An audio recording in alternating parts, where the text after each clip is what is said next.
Kali ini saya akan review Risen Aquarium Powerhead AA1200. Ideal untuk sirkulasi air, penghasil oksigen, penghasil gelombang, untuk pompa air, untuk penggunaan untuk air tawar dan air laut. Nah, pembelian AA1200 ini saya menyesuaikan dengan kapasitas akuarium saya yang ukuran 60, panjang 60, lebar 30 dan tinggi 37. Kemarin waktu di toko penjual aksesoris alat ikan ditawarkan 3 merek. Nah, dari 3 merek itu yang saya lihat adalah secara spesifikasinya. Berapa besar wattnya? Kalau yang Risen 15 watt, yang lain ada 25 watt. Terus sedotan maksimalnya 1000 liter per jam dengan kedalaman 0,8.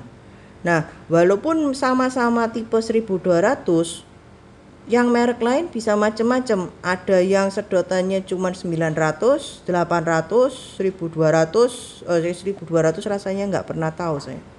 Nah, kebetulan ini yang wattnya kecil dan sedotannya lumayan.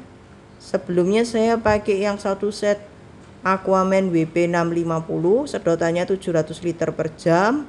Itu saya gunakan untuk akuarium bahari yang tipe ukuran kecil dengan panjang 30, lebar 18, tinggi 22.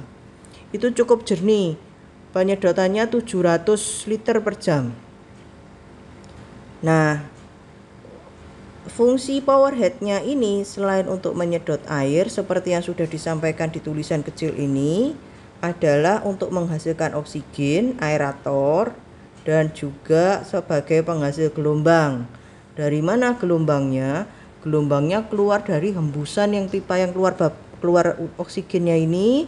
Dia akan menyembur dari belakang ke depan, seret. Nah, nanti harusnya mengalir begini ke samping.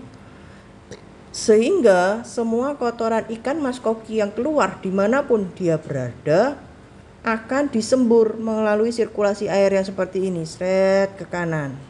Karena nggak mungkin ke kiri. Kiri kan sudah mentok, jadi ke kanan. Set ke sana. Nah, nanti akan berputar disedot ke situ, ke bagian bawah.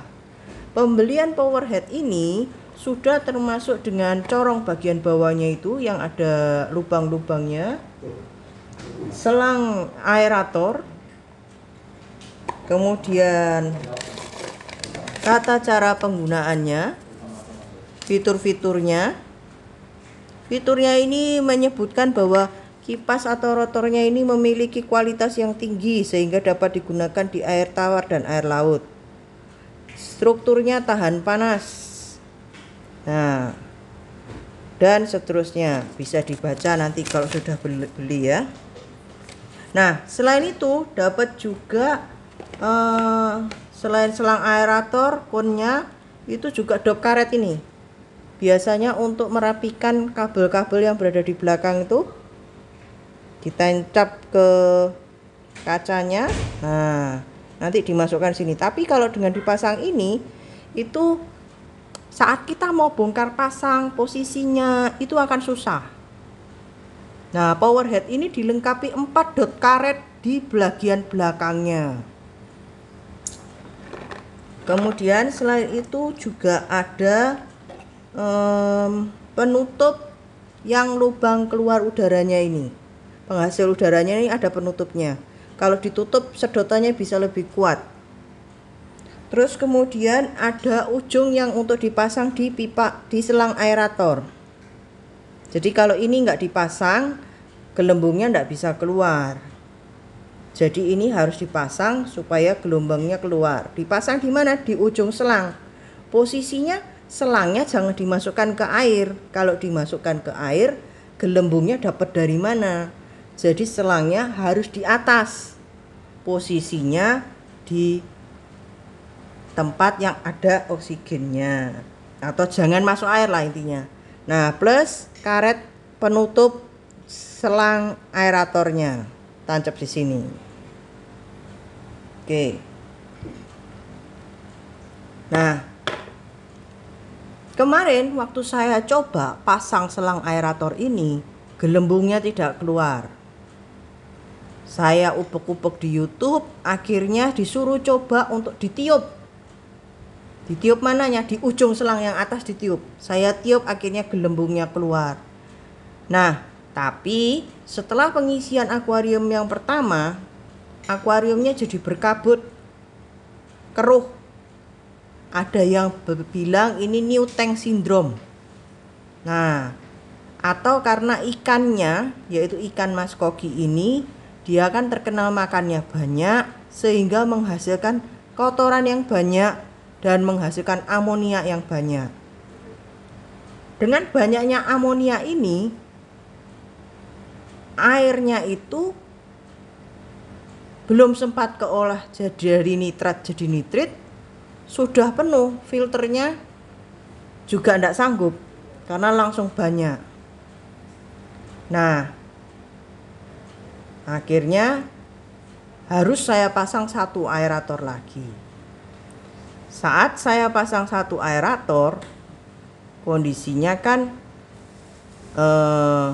maksud saya mau saya buat satu saja dari mesin aeratornya. Saat saya pasang ke gini, gelembung udaranya tuh keluar kalau airnya tuh hanya separuh. Karena kemarin kan keruh, saya kurangi separuh airnya, gelembungnya keluar. Tapi saat airnya ini saya naikkan, gelembungnya tidak keluar. Sudah saya tiup-tiup juga tidak keluar. Ternyata memang ada beberapa keluhan bahwa kalau power head yang 1200 risen ini, kalau dia terlalu dalam, itu gelembung aeratornya tidak keluar. Nah, kenapa sekarang bisa keluar? Akhirnya saya coba untuk saya pasangkan ke aerator, mesin dinamo aeratornya, supaya lebih kuat semburannya. Lah itu sudah ada bola aeratornya, ini juga dimasukkan ke dinamo aeratornya, berarti aeratornya ada dua dong. Tidak, aeratornya hanya satu. Jadi kalau airnya full, dia ini aeratornya dari pompa ini tidak keluar. Nah, terus tadi saya akalin, saya pasang dinamo aeratornya ini, saya pasang kran aerator. Nah, setelah saya pasang ini krannya, jadi ini yang dari pompa, selang yang dari pompa, ini yang selang ke dinamo aeratornya, ini yang ke bola aerator. Setelah saya pasang, hasilnya aerator yang dari pompa keluar, tapi yang dari bola tidak keluar. Nah, itu diaturnya keran yang aerator ini, yang merah-merah ini, diputer, ketat atau tidak ketatnya. Nah, nanti setelah diputer-puter itu bisa dicek saat mana yang dua-duanya keluar.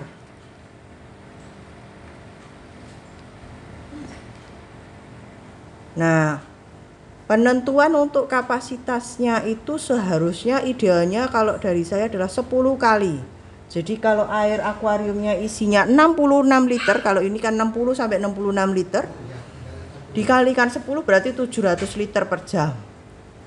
Nah, tapi kalau saya menggunakan yang di bawahnya 1200 ini, kurang bisa bersih, kurang bisa jernih. Makanya saya pakai yang ini. Jadi, begitu saja review dari Risen Aquarium Powerhead AA 1200. Semoga mencerahkan. Bila ada yang mau tanya, bisa tulis di kolom komen.